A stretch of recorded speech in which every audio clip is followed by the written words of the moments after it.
Welcome to The Explainer. Today, we're going to take a journey that is, frankly, wild. It connects ancient healers and their magic stones all the way to NASA scientists figuring out problems in deep space.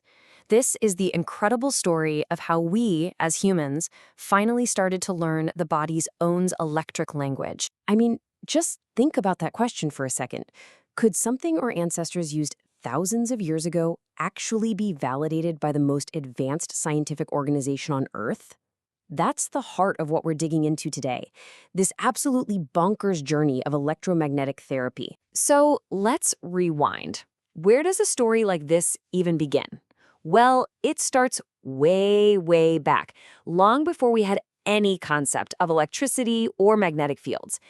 Ancient cultures just knew that some stones, they had a kind of power. That's right. We're talking ancient Greece here.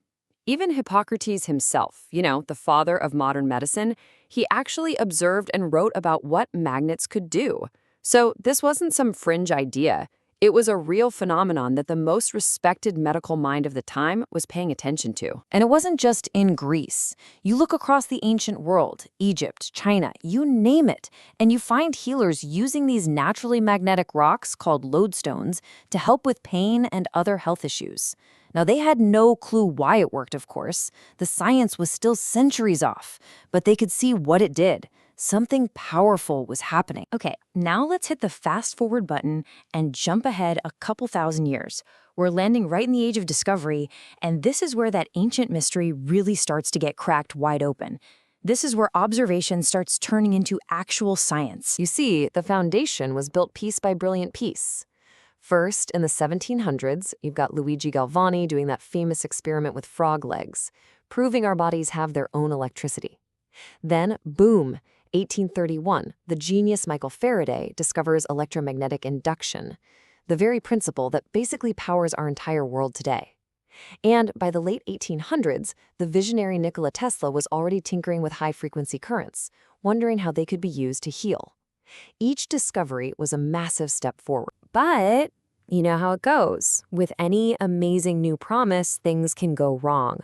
As this technology started to become a little more available, it hit a really rough patch. And this is where the story takes a bit of a nosedive, from this exciting discovery into more of a cautionary tale. So here's where the path splits.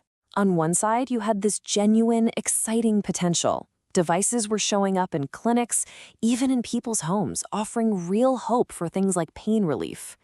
But on the other side, the marketing just went off the rails. You had charlatans making these wild, totally unproven claims. The backlash was huge. Governments cracked down, and the entire field just lost all its credibility. It pretty much vanished. And just when you think this whole idea is dead and buried, it gets a second chance. And its redemption comes from the most unlikely place you could possibly imagine: outer space. This is the ultimate comeback story. Okay, just try to imagine you're NASA for a minute. You can literally send people to the moon, but you have this massive problem you can't solve. Your astronauts' bodies are deteriorating in zero gravity. They were losing a serious amount of bone density, which was a huge roadblock for any kind of long-term space mission. They needed a fix, and they were looking everywhere. And this was the watershed moment. In 1979, building on all of that pioneering research that NASA had spurred, the FDA gave its official stamp of approval. It approved this technology for healing bone fractures that just wouldn't mend on their own.